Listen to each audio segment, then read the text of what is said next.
ఈసారి నేను ముఖ్యమంత్రి కాకపోతే ఇక నాకు ఎలక్షన్ లేవన్నాడు. ఈసారి ముఖ్యమంత్రి కాకపోతే ఇక నేను అసెంబ్లీకి రానన్నాడు. అది ఖాయమైపోతుంది.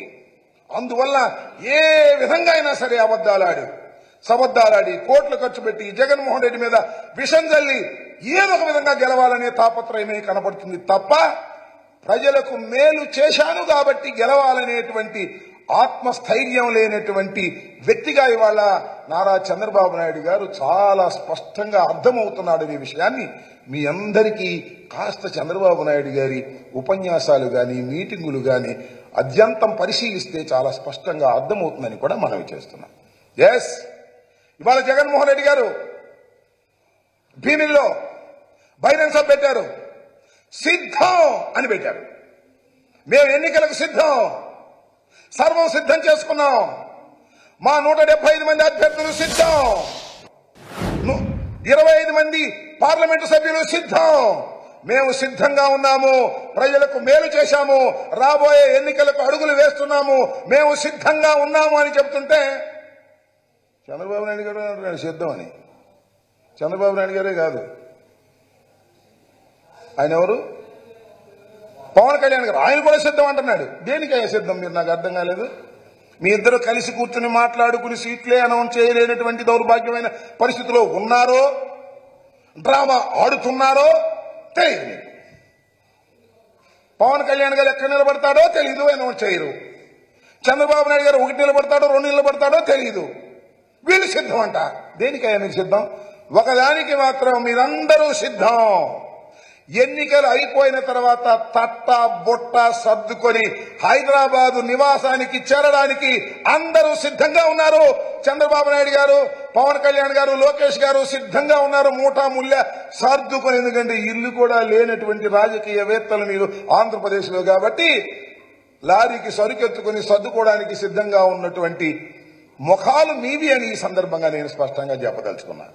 నేను అక్కడ చూశా, ఏదో ట్విట్టర్లోనో దీనిలోనో మేము సిద్ధం అన్నాడు. ఎవరు? పవన్ కళ్యాణ్ గారు. ఇలా పంపేసి దేనికేంటి సిద్ధం మీరు?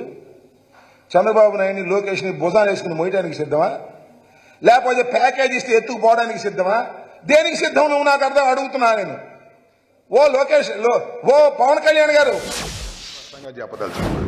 నేను అక్కడ చూశా, ఏదో ట్విట్టర్లోనో దీనిలోనో మేము సిద్ధం అన్నాడు. ఎవరు?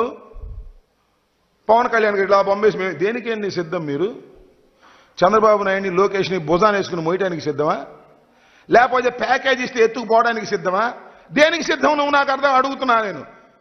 ఓ లోకేష్, ఓ పవన్ కళ్యాణ్ గారు, కొనిదెల పవన్ కళ్యాణ్ గారు, దేనికి మీరు సిద్ధం? చంద్రబాబుని భుజాన పెట్టుకుని మొయ్యడానికి సిద్ధమా? పోటీ చేయడానికి సిద్ధమా? ఈ రాష్ట్రంలో ముఖ్యమంత్రి కావడానికి సిద్ధమా?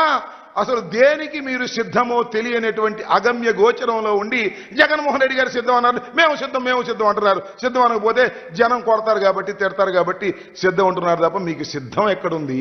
పెద్ద అయోమయంలో ఉన్నారు. మళ్ళా మీరు ఓడిపోతామనే భయంతో ప్రయాణం చేస్తున్నటువంటి విషయం చాలా స్పష్టంగా అర్థమవుతుందని కూడా ఈ సందర్భంగా నేను మనవి చేస్తున్నా.